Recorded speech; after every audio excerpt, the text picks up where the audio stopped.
Hello everyone, students. Today's topic will be propagation of errors or combination of errors. Now we know we calculate any quantity with the help of some experiments. Our experiment contain many physical equations or many physical quantities involved, and either those quantities are added, subtracted, multiplied or divided to find out the final result. So obviously final result will always be full of error. Now error can also be called as some uncertainty, meaning the value of something is not fixed. There is some uncertainty in it, right? So for understanding this uncertainty, I am taking one of the example, one of the daily lives example, right?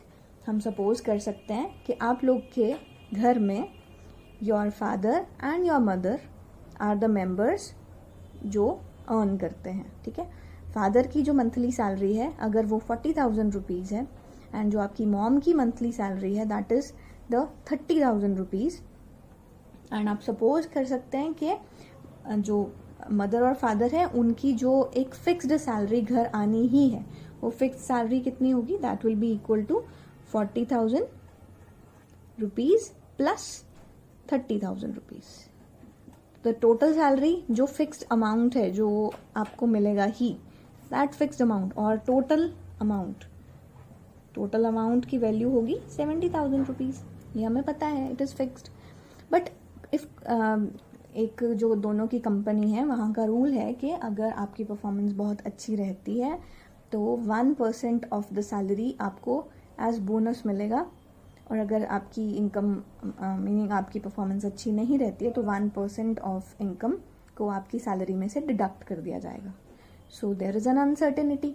तो उस uncertainty को आप कैसे लिखेंगे, हम लिखेंगे 1% of 40,000 is how much, that is 400, and 1% of 30,000 what is it, it is 300. तो we can suppose the father's income is 40,000 दो, but there is a uncertainty of 1%. 1% of this is 400 rupees, right? अगर performance अच्छी रहेगी तो addition of 400 to the income, और अगर performance अच्छी नहीं रही तो हो सकता है there will be a deduction of 400 rupees from the salary, right? और मॉम के टाइम भी ऐसा ही है, salary of the mother is 30,000 rupees and 1% का एडिशन भी हो सकता है फॉर द गुड परफॉर्मेंस, और कुछ पुअर परफॉर्मेंस होने के कारण 1% की डिडक्शन भी हो सकती है. तो सैलरी कैसे लिखनी चाहिए, आइदर 300 प्लस और आइदर 300 माइनस भी हो सकती है. बट अगर इस रूल को हम एक्चुअली सोचें तो 400 ही एक्चुअल वैल्यू नहीं है, हो सकता है 0.5 एक्स्ट्रा मिल जाए, हो सकता है 0.5 डिडक्ट हो जाए, 0.5%, राइट? मैंने मैक्सिमम 1% बोला है. 1% मैक्सिमम या तो एक्स्ट्रा मिल सकता है या 1% डिडक्ट हो सकता है. तो we are talking of maximum values here, या तो मैक्सिमम सब्ट्रैक्शन या मैक्सिमम एडिशन. सो अगर हमारे घर टोटल सैलरी आनी है तो टोटल इनकम में जो चीज़ हमें फिक्स्ड है वो तो क्या रहेगी, दैट इज 70,000. वो तो फिक्स्ड है जो हमने बोला. लेकिन इस फिक्स्ड अमाउंट में से क्या अमाउंट हमें ऐड होके मिल सकता है, पेरेंट्स की इनकम में ऐड होके मिल सकता है कि पापा को भी 400 रुपीज़ एक्स्ट्रा मिले और मम्मी को भी 300 रुपीज़ एक्स्ट्रा मिले, मीनिंग 700 रुपीज़ एक्स्ट्रा हमारे घर आ सकते हैं. ठीक है, तो मैंने प्लस साइन लगाया कि 700 एक्स्ट्रा आ सकते हैं. बट एक चीज़ ये भी है तो डिडक्ट भी तो हो सकता है. तो अगर हम फॉर द वर्स्ट सिनारियो दोनों की सैलरी में से ही मिनिमम सैलरी लिखना चाहें तो मिनिमम सैलरी कितनी होगी, इधर भी 400 माइनस हो जाए, इधर भी 300, तो टोटल माइनस कितना होगा, अगर मैं इधर ही लिखूं तो टोटल माइनस हो सकता है 700. तो how we have calculated the uncertainty in total, uncertainty in total is either addition और subtraction of the maximum value. तो यहाँ हमने क्या किया, ये जो अनसर्टेनिटी थी और ये जो अनसर्टेनिटी थी इन दोनों को आप ऐड कर देंगे, and we are finding out the maximum uncertainty. तो मैक्सिमम अनसर्टेनिटी के टाइम तो आप इन दोनों को सिर्फ ऐड ही करेंगे. तो यहाँ से हमें आइडिया लग गया कि अगर हमें सम ऑफ टू क्वांटिटीज करना होता है तो एक्चुअल क्वांटिटी तो एक्चुअल में ऐड हो जाती है, और जो एरर है क्वांटिटी की वो एरर में ऐड होके हमें आंसर देती है. तो while doing addition actual quantities या ट्रू वैल्यूज को भी ऐड कर दो और एरर्स को भी ऐड कर दो. दैट इज हाउ आपको क्या मिलेगा, आपको मिल जाएगी मैक्सिमम परमिसिबल एरर. और उस एरर को कैसे लिखा जाएगा, with the sign of plus minus, plus tells maximum value और minus tells you the minimum value. Plus होता तो आपको 70,700 रुपीज घर आते, माइनस होता तो आपको कितना हो जाएगा, तो आपको 69,300 रुपीज घर आते। ठीक है, ठीक किया ना हमने ये माइनस। तो इस तरह से आपको पता लग गया कि टोटल इनकम कितनी हो सकती है। ठीक है, this is the example of addition. So while adding two quantities, if one quantity is written as A, first quantity is A plus delta A plus minus delta A. A is true value, delta A is error. And B is B plus minus delta B. The quantity B has true value as B and error कितनी है उसमें, delta B. Then अगर इन दोनों को sum करना है, मतलब a quantity comes out from their sum, तो अगर आप इन दोनों को सम कर रहे हो to find out any new quantity, तो आप सम कैसे करेंगे, बड़ा आसान है। एडिशन के टाइम जब सम करना है, मतलब ट्रू वैल्यू को ट्रू वैल्यू में ऐड कर दो और एरर को एरर में ऐड कर दो, delta A plus delta B. ठीक है, यही अगर मैं इन दोनों का डिफरेंस फाइंड आउट कर रही होती, to find out the difference भी हम यहीं पे फाइंड आउट करके देख लेते हैं। अगर एक क्वांटिटी है a plus minus delta a, एक क्वांटिटी है b plus minus delta b, और I need to find out their difference, मतलब मेरा एम क्या है, मुझे उनका डिफरेंस फाइंड आउट करना है। कुछ ऐसा है कि मुझे डिफरेंस फाइंड आउट करना है, तो what will be the method, true value को ट्रू में से माइनस ही करोगे, क्योंकि आपको जो करना है एक्चुअल तो वही है ना, we need to find out difference, तो माइनस करेंगे, बट एरर हमेशा ऐड ही होगी। एडिशन ऑफ एरर का रीजन क्या है, आप एक लाइन याद रख सकते हैं, एरर्स आर ऑलवेज एडेड, या दूसरी लाइन आप क्या याद रख सकते हैं, we need to find out the maximum permissible error. और अगर एरर को मैक्सिमम परमिसिबल चाहिए, मैक्सिमम वैल्यू चाहिए, दैट्स वाई आपको कभी भी माइनस नहीं करना। माइनस करोगे तो एरर की जो वैल्यू है वो मैक्सिमम नहीं आ सकेगी, that's why we need to add them. ठीक है, तो this we learn with one of the examples. Let's do one example then. Now taking the example of addition of errors, how will we add them? तो मैं ऊपर लिख देती हूँ, example is of addition of errors, right? Question क्या है, question है resistance R1 है 100 plus minus 3 ohm and resistance R2 200 plus minus 4 ohm. They are connected in series. What is their equivalent resistance? We know resistors, when they are connected in series, their answer is equal to direct sum. So actual quantities that we are using, we have to add them. Add करेंगे तो उनका जो answer आएगा, यानी equivalent resistance, that will also be errorful. तो जो आपको equivalent resistance find out करना है, उसका फॉर्मूला क्या है, R1 plus R2. What do I get to know? कि जो क्वांटिटीज को हम ऐड कर रहे हैं, they are errorful, तो आपको रूल लगाना पड़ेगा। प्लस देख पा रहे हो तो रूल किसका लगेगा, प्लस का, एरर्स के ऐड करने का।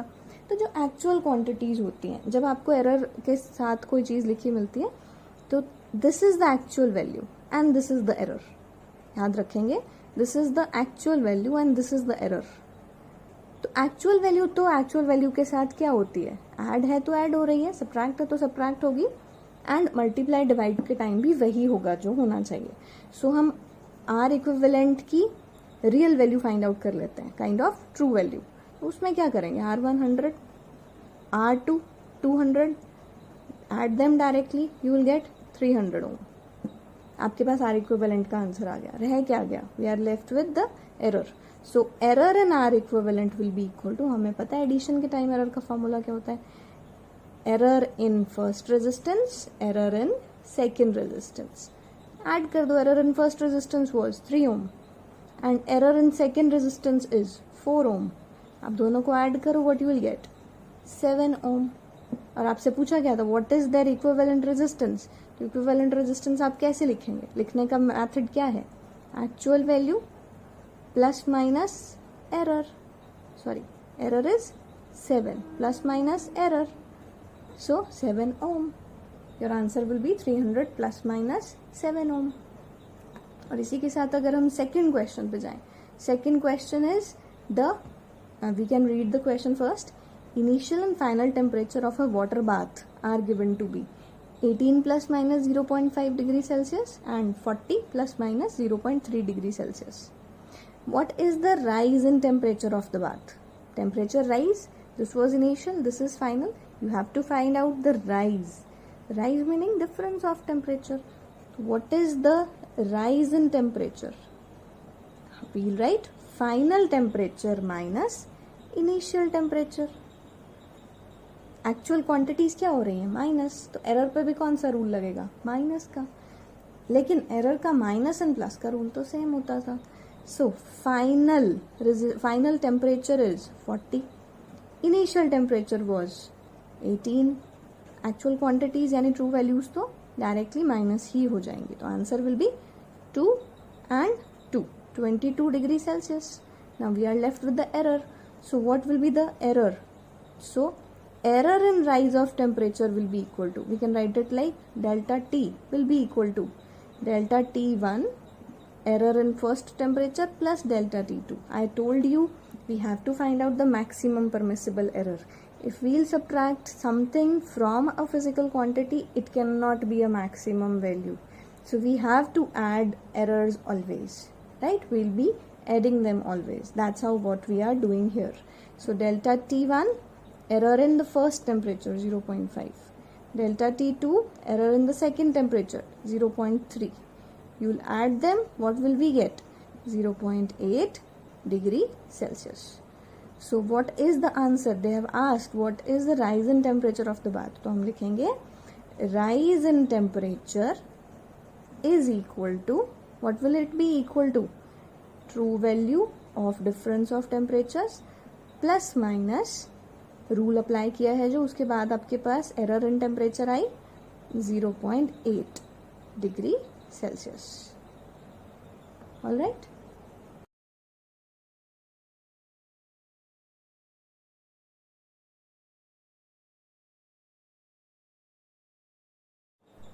Now again, if we have to find out the error in product or division, meaning the quantities which are errorful, they are being multiplied or they are being divided, then what will be the error? Now in that formula क्या रहेगा? The result will not be in its actual form. We have to write the fractional error of result. मतलब we will not get the direct error in the result, but we will get the fractional error in the result. Let the result be z, then the fractional error in z we can write it equal to delta z upon z. किसी भी चीज की fractional error ऐसे ही लिखते हैं, delta upon that, delta of that quantity upon में वही quantity. It will be equal to, what will it be equal to? याद रखें, अगर z is made up of a into B, Z A multiply by B करने से बना है, then individual fractional error of a and individual fractional error of b दोनों को plus किया जाएगा. और प्लस करने से हमारे पास क्या आ जाएगी? Fractional error in z, right? Again I am telling, z is made up of product of a into b. A is errorful, b is errorful, but actually there is a product of them, so we have to apply the rule of product. What is the rule of product? Errors are not directly added, but the fractional errors are added and you will get the fractional error of the z. And same is for division also. If z is made up of a by b, then to find out z we'll do a by b only, but to find out the error in z, what will be our formula? Delta z by z will be equal to delta a by a plus delta b by b, right? Now this rule will also be clear by using some example, by doing some example. Let's start with the example of product and division. Let's read out question number 3 first. It is length and breadth of a rectangle are 5.7 plus minus 0.1 centimeter and 3.4 plus minus 0.2 centimeter. We have to calculate number one point is we have to calculate its perimeter. Number 2, we have to calculate its area, right? Within proper error limits. Now when it is said within proper error limits, that means we have to find out the error in perimeter also. We have to find out error in area also. Let's start doing first with perimeter. Perimeter though is an example of addition, but one point will come which is very important. See, let's start with perimeter first. We know the perimeter of a rectangle is equal to twice of length plus breadth. This is how we used to write it. But this time we are going to write it like 2L plus 2B. Now actually length plus breadth plus breadth. Now actually seeing length is added 2 times. Hence the error of length should also be added 2 times. Similarly, breadth is being added 2 times. So that's why the error of breadth should also be added 2 times. Now first of all, finding out the actual perimeter. Actual perimeter के लिए length plus length, breadth plus breadth. Length कितनी है? 5.7. Writing it 2 times, 5.7. Breadth कितनी है? 3.4. Writing it 2 times again, 3.4. इनको add कीजिए, what will we get? 14 plus 8, 22, 2 carry, 6, 7, 8 or 10, 18. This is 18.2 centimeter. This is the actual perimeter.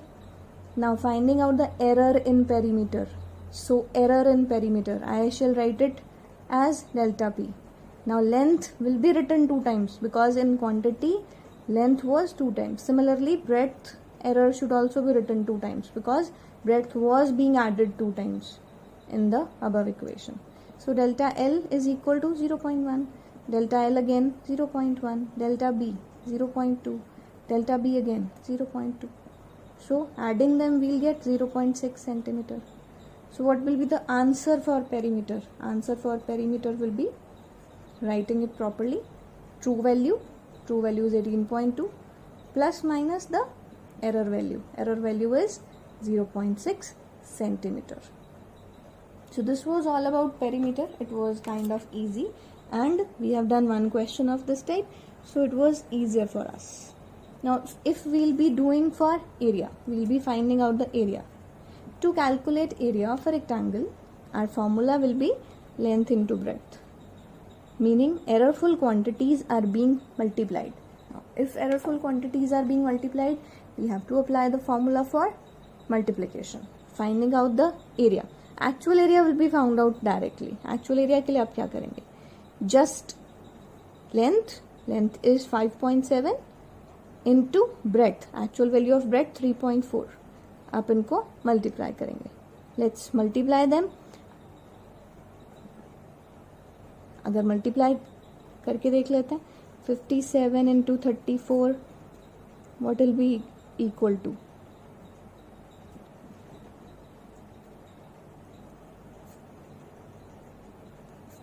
19.38 centimeter square. This is area. Now we need to find out the error in area. Now dear children, finding out the error in area, I told you we'll find out the relative error in area first. Area L और B के product से बना है, तो product कहता है I'll not give the value of error directly, but I'll give the relative error directly. Relative error in A will be delta A by A बना किन 2 चीज़ों से मिलके, लेंथ से और ब्रेड्थ से, तो लेंथ का रिलेटिव एरर और ब्रेड्थ का रिलेटिव एरर, उन दोनों का सम. डेल्टा एल कितना है इक्वेशन में? ये वाली क्वांटिटी डेल्टा एल होती है. सो 0.1 बाय लेंथ कितनी है? लेंथ वाज 5.7 प्लस ब्रेड्थ कितनी है? Breadth is equal to, error कितनी है ब्रेड्थ में? 0.2 और ब्रेड्थ एक्चुअली कितनी थी? 3.4. Writing it like this. Now ये वाला ए तो एरिया ही है जो आपने ऊपर कैलकुलेट किया. This is the true value. आप जानते हैं रिलेटिव एरर में this is true value and that is also the true value. So ये ए तो वही है. So solving it I need to find out delta A. मुझे तो डेल्टा ए चाहिए अकेला. So delta A by A is equal to, अगर मैं यहाँ पे इनका एलसीएम ले लूँ, 5.7 इंटू 3.4. एलसीएम कैसे लिया जाएगा? फिर this will be multiply with this, 0.34 बन जाएगा, है ना. प्लस इसको इससे मल्टीप्लाई करेंगे तो व्हाट विल वी गेट? 1.14. आप चेक कर लें मल्टीप्लाई करके, ठीक है. Now this A will cancel with this value because area तो था ही यही. Now this A will cancel with this, directly आपको दिख रहा है. तो delta A would be equal to इन दोनों का सम करेंगे तो क्या आएगा? 1.48 सेंटीमीटर स्क्वायर, ऑब्वियसली बिकॉज है तो एरर इन एरिया ना, तो एरिया की एरर तो यूनिट्स क्या लगेंगे, मीटर स्क्वायर या centimetre square, whatever it is there. So area will be equal to true value तो ऊपर थी 19.38 plus minus error in area. Area में एरर कितनी है 1.48, it is centimetre square. So your answer for area is 19.38 plus minus 1.48 centimetre square. हाँ जी बेटा, चलिए एक और एग्जाम्पल ले लेते हैं. In this example we have to find out the resistance of the filament and power consumed by it. पहले समझ लें, हमें वोल्टेज अक्रॉस अ लैंप दी हुई है एंड करंट दिया हुआ है. पावर का फॉर्मूला अगर आपको नहीं आता तो आप याद कर लें. पावर का फॉर्मूला होता है voltage into current. And resistance तो आपने क्लास 10th में पढ़ा. रेजिस्टेंस का फॉर्मूला होता है according to Ohm's law V/I. इसका मतलब रेजिस्टेंस निकालने के टाइम हमें डिवीजन का फॉर्मूला लगाना पड़ेगा, एरर्स की डिवीजन का, और पावर कैलकुलेट करते टाइम मल्टीप्लिकेशन का. आप कहेंगे कि मैम एरर का तो फॉर्मूला सेम था. यस, एरर का फॉर्मूला सेम था, बट आंसर सेम नहीं आएगा. तो वी शैल फाइंड आउट कि आंसर सेम कैसे नहीं आएगा, और इसके साथ हमें topic will be more clear. तो first of all finding out the resistance, जो लिखा है पहले मैं उसको वही फाइंड आउट करके दिखा रही हूँ. तो पहले कॉपी को पार्टीशन कर लेते हैं 2 पार्ट्स में. सबसे पहले मुझे फाइंड आउट करना है रेजिस्टेंस. मुझे पता है ट्रू वैल्यू तो वही उस वैसे ही फाइंड आउट की जाती है जैसे करनी चाहिए. तो resistance will be equal to voltage by current. तो एरर ऑफ रेजिस्टेंस की बात बाद में करेंगे, पहले रेजिस्टेंस की ट्रू वैल्यू निकाल लेते हैं. ट्रू वैल्यू के साथ ही काम करती है, इंटरैक्ट करती है. तो ट्रू वैल्यू ऑफ वोल्टेज कितनी है 6, वोल्ट में होती है वोल्टेज हमेशा. और ट्रू वैल्यू ऑफ करंट कितनी है 4. It is in volt, it is in ampere. Volt upon ampere ohm होता है, वो आप पहले से जानते हैं. अगर आप इसको सॉल्व करेंगे तो 1.5 ओम हमारे पास रेजिस्टेंस की वैल्यू आ गई. रेजिस्टेंस होता है voltage upon current, it is 1.5 ohm. अब हमें जाना है एरर की तरफ. What is the error in R. R कहता है मैं वोल्टेज और करंट की डिवीजन से बना हूँ, मेरी एरर सीधी नहीं निकलेगी. मेरी एरर निकालने का फॉर्मूला क्या है, रिलेटिव एरर निकालो. तो रिलेटिव एरर ऑफ आर निकलेगी which will be equal to R. जिनसे मिलके बना उनकी रिलेटिव एरर लिखने से, तो वो किन से मिलके बना वोल्टेज से, तो वोल्टेज की रिलेटिव एरर लिख देते हैं. प्लस करंट से करंट की रिलेटिव एरर लिख देते हैं. अब हमारे पास सबकी वैल्यूज हैं, बस पुट करनी रह गई. डेल्टा V 0.1 गिवन है, मैंने लिख दिया. डिवाइडेड बाय V 6 है, लिख दिया. डेल्टा I 0.2 है, लिख दिया. और I की वैल्यू 4 है, वी हैव रिटन. राइट. पिछले क्वेश्चन में ये वाली क्वांटिटी जो मैं डिवाइड में लिख रही हूँ, इससे ये सीधा कट गया था एलसीएम लिखते. यहाँ पे नहीं कैंसिल होंगे. रीजन क्योंकि रेजिस्टेंस इन दोनों का प्रोडक्ट नहीं है, इन दोनों की डिवीजन है. तो आपको रेजिस्टेंस की एक्चुअल वैल्यू ही लिखनी पड़ेगी. कितनी आई है 1.5, मैंने वो लिख दी. I need delta R. Calculate करने की तरफ नेक्स्ट स्टेप करो. 1.5 डिवाइडेड बाय इन दोनों का एलसीएम ले लो. एलसीएम लेंगे तो दिस विल बी 24. ठीक है, ये मल्टीप्लाई होगा 0.4 आएगा, ये उधर मल्टीप्लाई होगा 1.2 आएगा.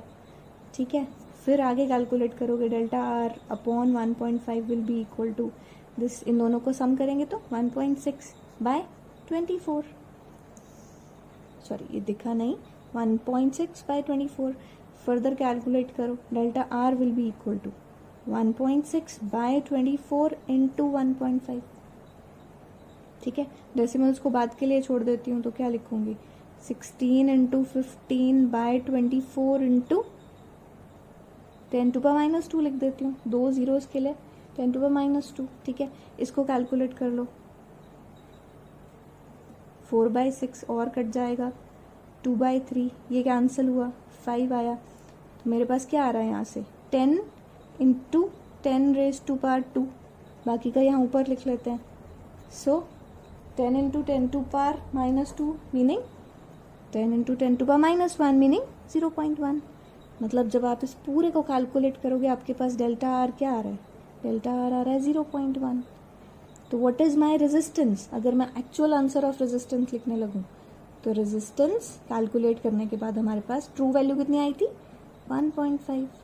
एरर कितनी आई थी 0.1. और दोनों का यूनिट क्या रहेगा, ओम. ओम का सिंबल ये होता है, ओमेगा बोलते हैं. सो रेजिस्टेंस की वैल्यू आ गई 1.5 प्लस माइनस 0.1 ओम. ऑलराइट, मैथड समझ आया. अब हम बढ़ेंगे नेक्स्ट किसकी तरफ, टूवर्ड्स द पार. अब आपको खुद करना है क्वेश्चन, साथ साथ कॉपी लेके बैठ जाओ and do this question along with me. ठीक है, हमें पार कैलकुलेट करनी है. पार का फॉर्मूला होता है वोल्टेज इनटू करंट, करो मल्टीप्लाई, तो एक्चुअल पार निकलेगी जब एक्चुअल वोल्टेज और एक्चुअल करंट को मल्टीप्लाई करोगे. एक्चुअल वोल्टेज कितनी 6, करंट कितना 4, मल्टीप्लाई किया 6 4 जार 24. यूनिट क्या होते हैं पार के, यूनिट्स होते हैं वॉट, WATT लिखा जाएगा कैपिटल W. अब मुझे एरर की तरफ बढ़ना है. P दो चीज़ों के प्रोडक्ट से बना है. प्रोडक्ट का रूल क्या कहता है, रूल कहता है रिलेटिव एरर लेनी पड़ेगी. Relative error of P will be equal to relative error of P. जिनसे मिलके बना है उनकी रिलेटिव V, और I से बना है तो उन दोनों की रिलेटिव एरर हमने लिख दी. ठीक है, डेल्टा V की वैल्यू फिर से 0.1 by actual value 6, delta I की वैल्यू 0.2, एक्चुअल वैल्यू 4, और यहाँ है डेल्टा P बाय P की वैल्यू इज 6 इंटू 4, है ना 24, 6 इंटू 4. तो फिर अब फिर से आप जब एलसीएम लोगे तो इस क्वेश्चन में एलसीएम के टाइम ये फिर से कैंसिल हो जाएंगे जब मैं एलसीएम लूंगी. अभी कैंसिल नहीं लिखना चाहिए, या फिर नेक्स्ट स्टेप में कर देती हूँ. आप समझ गए ना, 6 इंटू 4 और यहाँ एलसीएम लूंगी तो I will get delta P is equal to, ये इधर मल्टीप्लाई 0.4, ये इधर multiply 1.2, I will get 1.6. Units इसके भी वॉट ही रहेंगे. आप कैलकुलेट प्रॉपर करके देखिए, आपके पास 1.6 वॉट आएगा. तो what will be the answer of पार, true value 24 plus minus error 1.6. Units क्या रहेंगे, units will be watt. Alright, with this आपके प्रैक्टिस क्वेश्चन हो गए. I will give one assignment after this video. Do that assignment, right. Only then you will get to know what is the method of doing these questions. Thank you children, that's all for today. Thank you.